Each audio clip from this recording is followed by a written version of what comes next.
Oke.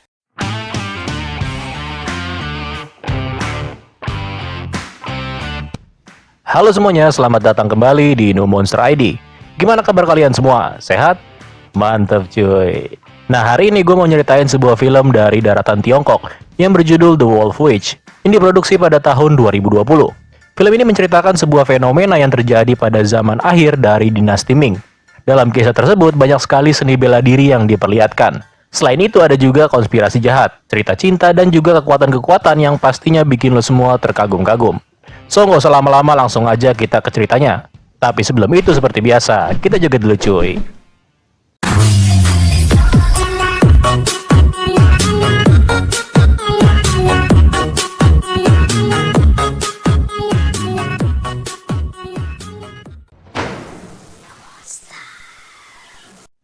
Menjelang akhir dinasti Ming, ada sebuah klan yang bernama Klan Wudang, yang dipimpin oleh seorang ketua bernama Zhou Yihang. Zhou kemudian jatuh cinta dengan seorang penyihir berambut putih yang bernama Lian Nixiang. Mereka berdua ini menjalin cinta secara sembunyi-sembunyi. Hal itu dikarenakan Zhou dan Lian adalah dua orang yang mempresentasikan dua hal yang berbeda, yaitu kebaikan dan kejahatan. Karena kebaikan dan kejahatan nggak bisa hidup berdampingan cuy. Pada suatu hari dalam sebuah parade kecil yang sedang diadakan di tengah kota, tiba-tiba sebuah klan misterius yang bernama Ling Hua muncul dan mulai menghabisi orang-orang yang gak berdosa. Semuanya disikat. Konon katanya nih, klan misterius tersebut dipimpin oleh seseorang yang bernama Lian Nixiang. Si penyihir berambut putih kabarnya sudah gak pernah muncul selama bertahun-tahun, sampai akhirnya namanya terdengar kembali yang menggegerkan dunia persilatan. Dua orang dari klan bayangan kemudian datang ke sebuah pavilion naga, di mana kedua orang ini sedang meminta bantuan seorang pendekar, perihal keluarganya yang dibantai oleh sebuah sekte atau kultus. Ternyata bukan cuma dua orang ini aja yang datang kemari untuk meminta bantuan, melainkan ada banyak orang yang mewakili klannya masing-masing yang sedang berkumpul di sini. Ternyata mereka semua sedang mendiskusikan tentang bagaimana caranya mengalahkan pemimpin sekte atau klan Ling Hua, yaitu Lian si penyihir berambut putih. Sakti berarti ini orang cuy. Sampai-sampai seluruh klan berkumpul berarti GG parah. Namun tanpa diduga, penyihir berambut putih datang dan mengacaukan rapat mereka. Dengan alunan nada yang dimainkan oleh penyihir tersebut, beberapa monster kelelawar muncul dan menyerang para pendekar, dan hampir menghabisi semua pendekar tersebut. Bahkan penyihir itu juga memanggil seekor monster kelelawar yang lebih besar. Beberapa assassins yang merupakan anak buah si penyihir muncul dan menghabisi semua pendekar, dan menyisakan satu orang yang akhirnya juga dihabisi oleh si penyihir. Rupanya ada dua orang pendekar dari klan bayangan yang selamat dari serangan itu, dan mereka kini berencana untuk mengabdi sama si penyihir berambut putih tersebut. Esok harinya, tampak seorang pendekar memasuki sebuah kota, yaitu kota di mana penyihir berambut putih melakukan pembantaian sebelumnya. Pendekar ini kemudian menemui seorang kakek yang terlihat sekarat. Kakek ini lalu memberikan sebuah penjepit rambut yang kemudian diberikan kepada pendekar itu. Jadi si kakek ini sempat diberikan tugas oleh pendekar ini untuk memperbaiki jepitan rambut tersebut, dan sekarang si pendekar memintanya kembali. Namun tanpa diduga, ketika pendekar ini membuka kupluk yang menutupi kepalanya, betapa terkejutnya si kakek ketika mengetahui kalau dia adalah Lian Nixiang. Lah, kok bisa ya abis membantai seluruh desa terus muncul lagi di sini? Ternyata si Lian ini bukanlah orang yang melakukan pembantaian semalam, tapi sialnya nih, si pelaku perbuatan keji semalam ya sama-sama berambut putih cuy. Nah, penjepit rambut yang ada di tangannya si Lian dulunya kepunyaan Zizo yang kemudian diberikan kepada Lian ini. Si ketua Zhou yang dimaksud sebelum pembantaian sempat datang ke desa ini dan bertanya kepada si kakek perihal tentang adanya perkumpulan para pendekar yang akan melakukan pertemuan. Karena mengetahui kalau bukan Lian yang melakukan pembantaian, si kakek ini lalu berpesan supaya Lian melakukan pembalasan sebelum akhirnya si kakek meninggal. Lian kemudian menyadari kalau namanya sudah dipergunakan oleh orang yang nggak bertanggung jawab. Lian kemudian berpindah lagi ke sisi lain kota ini, dan begitu sampai dirinya langsung disambut oleh Shuriken.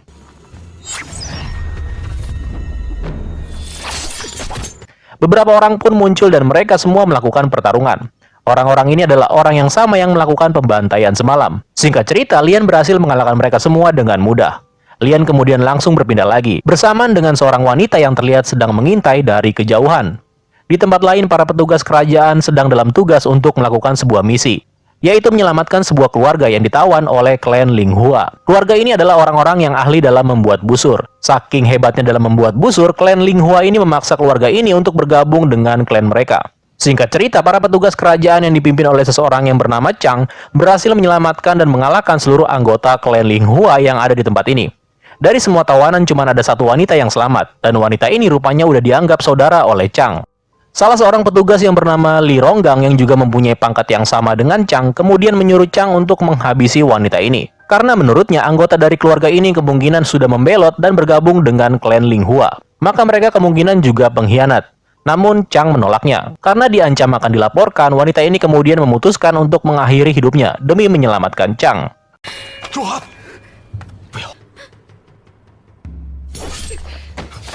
Setelah kejadian tadi, seorang pejabat kemudian memberikan 2 buah tugas kepada Chang dan Li. Chang diberikan tugas untuk menangkap dan membawa Lian si pemimpin klan Linghua. Pejabat ini khawatir kalau Lian akan melakukan pemberontakan. Karena banyak dari klan atau sekte di luar sana yang udah bergabung dengan Lian. Sementara Li ditugaskan untuk mengumpulkan seluruh klan yang masih setia atau bahkan sedang berperang melawan Lian. Klan-klan itu sengaja dikumpulkan dengan maksud untuk menyerang Lian dan klan Linghua nantinya. Sementara itu di tempat lain, Lian Nixiang yang asli terlihat sedang bermimpi. Dia mengingat kembali masa-masa dirinya pertama kali menjalin cinta dengan kekasihnya si Zhou. Setelah itu, Lian pun pergi ke kota untuk mencari beberapa informasi. Namun tampaknya Lian juga diikuti oleh wanita misterius yang sebelumnya juga mengintainya. Scene kemudian berpindah dengan petugas Chang yang memutuskan untuk beristirahat dalam misinya mencari Lian. Chang dan anak buahnya kemudian disambut oleh para pelayan wanita. Namun para pelayan ini bukan pelayan biasa cuy. Dengan sedikit tambahan ilusi, anak buah Chang berhasil dibuat terpikat dengan cara dijilat-jilat. Sampai akhirnya mereka semua dibunuh. Chang yang sedang beristirahat di ruangan lain kemudian didatangi oleh para pelayan ini. Chang yang awalnya berhasil mengalahkan beberapa orang kemudian tampak gak berdaya akibat efek dari kepulan asap yang sengaja disebarkan di seluruh area tempat ini. Akibatnya Chang mengalami halusinasi sama seperti anak buahnya tadi. Namun tanpa diduga seorang wanita muncul dan melaporkan kalau si penyihir sudah berada di tempat ini. Dan benar aja Lian juga muncul di sini. Nah nggak pakai lama Lian berhasil menghabisi seluruh pelayan-pelayan yang aneh ini dan melukai wanita misterius yang dari tadi mengikutinya.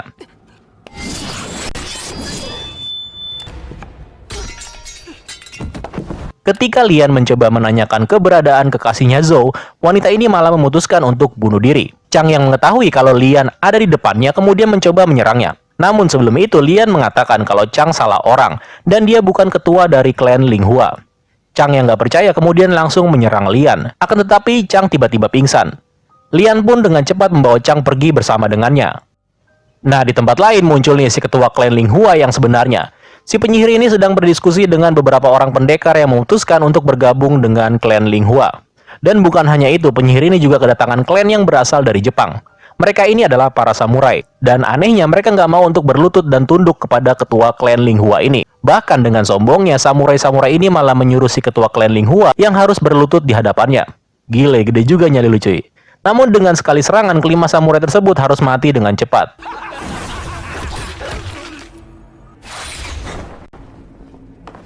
Dan tanpa diduga muncul lagi seseorang. Dan orang ini ternyata Li Ronggang. Ternyata Li ingin mengkhianati kerajaan dinasti Ming cuy.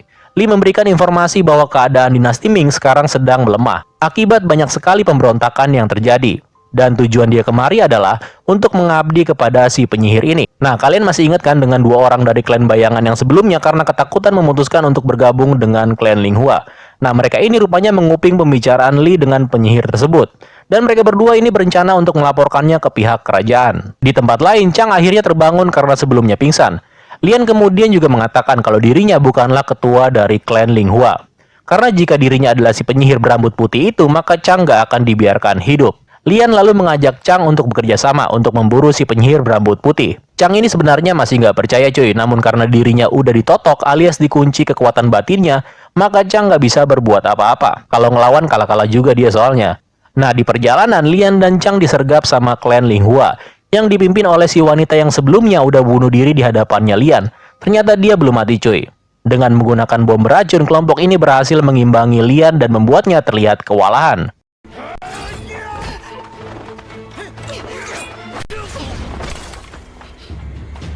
Tunggu. Woi, lu diem-diem baik.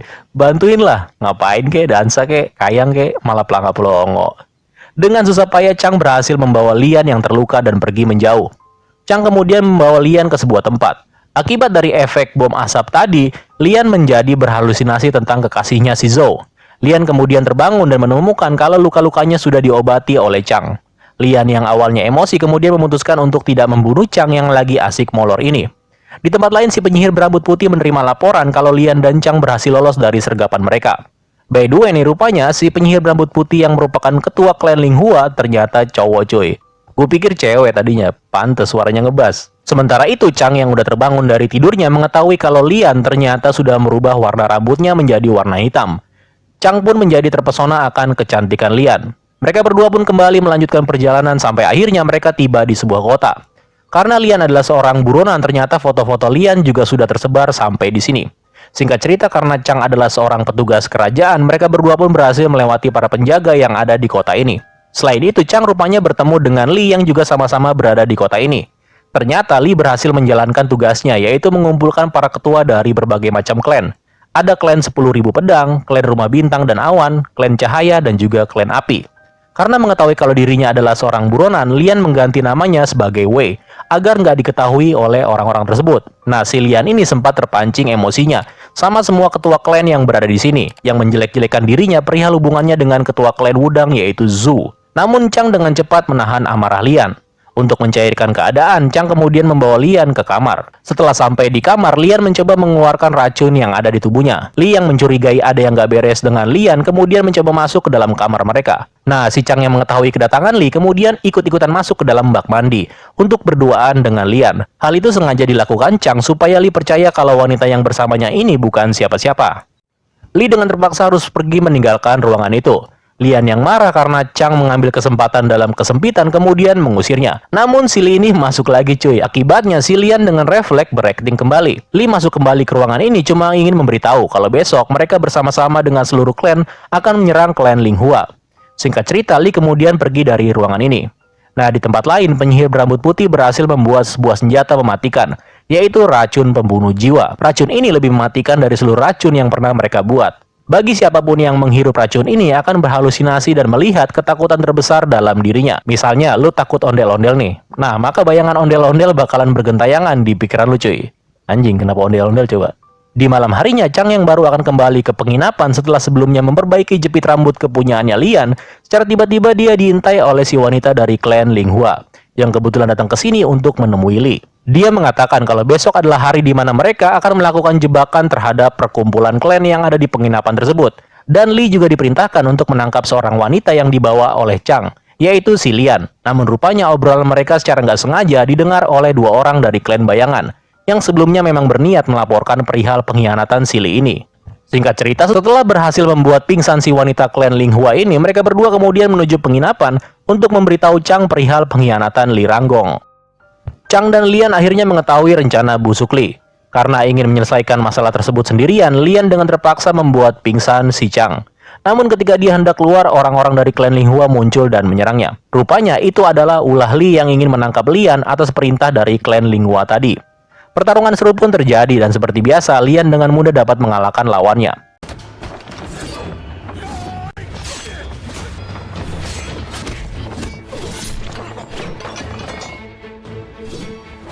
Lian kemudian menyuruh Li untuk segera mengantarkannya ke markas klan Linghua. Namun dengan menggunakan seekor ular, Li berhasil membuat Lian menjadi pingsan. Dan Lian pun harus tertangkap. Esok paginya, para anggota klan yang udah mengetahui tentang rencana Li kemudian mencoba menginterogasi seorang anggota klan Linghua yang semalam dibikin pingsan. Di tempat lain, Li akhirnya tiba di markas klan Linghua dan menyerahkan Lian. Dan setelah itu, Li langsung menghadap penyihir rambut putih. Lian yang lagi diikat di dalam penjara tiba-tiba langsung berontak dan mengalahkan semua penjaga yang ada di tempat ini.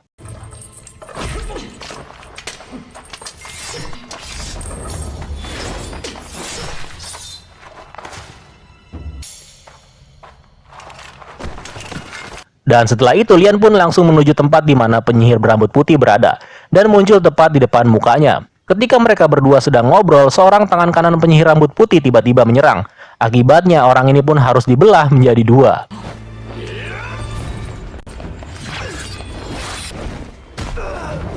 Lian dengan cepat langsung menyerang. Pertarungan mereka pun berlangsung dengan seru. Sementara itu di luar, Li bersama dengan pasukannya lagi bersiap menunggu kedatangan Chang. Dan seluruh ketua klan yang dikabarkan akan menyerang tempat ini. Rupanya Chang dan teman-temannya nggak datang dari gerbang utama, melainkan melalui tembok di sekitarnya.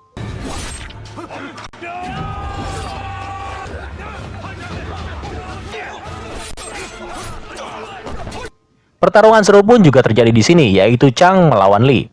Balik lagi ke pertarungan Lian dan penyihir rambut putih, di mana Lian berhasil mencopot rambut putih si penyihir. Ternyata pakai wig nggak tuh? Sebenarnya Lian levelnya satu tingkat di atas penyihir gadungan ini. Namun karena luka yang belum sembuh benar akibat pertempuran sebelumnya, alhasil Lian menjadi kewalahan. Sementara itu di luar, Chang pada akhirnya berhasil membunuh Lee dan mengalahkan pasukan Ling Hua. Sedangkan di dalam, Lian juga berhasil melepaskan jeratan si penyihir dan menusukkan pedang ke arahnya. Namun tiba-tiba Chang dan perkumpulan klan berhasil mendobrak masuk. Karena si penyihir yang jahat tadi rambutnya udah copot, maka kelompok ini masih mengira kalau Lian adalah penjahatnya. Chang kemudian mencoba menjelaskan semuanya. Namun karena orang-orang ini nggak percaya, maka mereka pun secara bersama-sama menyudutkan Chang dan juga Lian. Nah, di tengah kegaduhan ini, si penyihir jahat kemudian mengeluarkan senjata pamungkasnya, yaitu racun pembunuh jiwa. Akibatnya seluruh ketua klan ini menjadi berhalusinasi. Mereka semua akhirnya mati karena ketakutan. Sedangkan Lian dan Chang juga sekarat akibat efek dari racun tersebut. Lian kemudian terbawa ke dalam sebuah memori masa lalunya, di mana ternyata Zhou sebenarnya tidak mencintai dirinya. Akibatnya Lian pun membunuh Zhou beserta dengan istrinya. Chang pun harus mati ketika dirinya mencoba untuk membangunkan Lian dari mimpinya.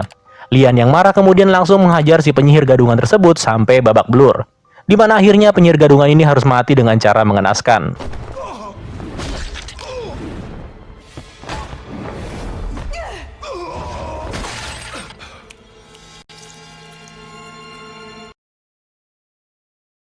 Lian yang menyadari kalau sebenarnya dia harus mencintai Chang kemudian terlihat bersedih di depan makamnya.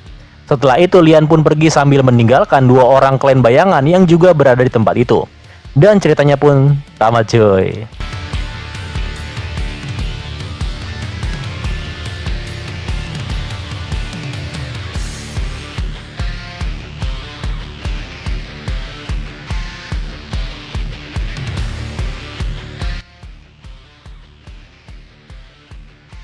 Jadi inti sebenarnya Lian mencari keberadaan Zhou adalah karena dia masih menganggap kalau dirinya mencintai Zhou.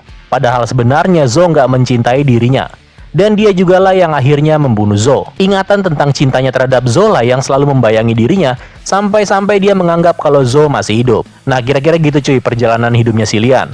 Overall gue suka dengan filmnya meskipun semuanya serba nanggung. Efek pertarungannya nanggung, percintaannya nanggung, esek-eseknya nanggung. Monster-monsternya pun juga nanggung. Tapi buat gua ini film masih keren banget buat kalian tonton. Dan yang terakhir kalau gue boleh kasih nilai film ini gue kasih nilai 7 dari 10. So, terima kasih buat kalian yang sudah mendengarkan bacotan gua sampai habis. Keren lo semua. Gua pamit undur diri ya. Tetap sehat, tetap tersenyum dan sampai jumpa di video gua selanjutnya. Bye bye.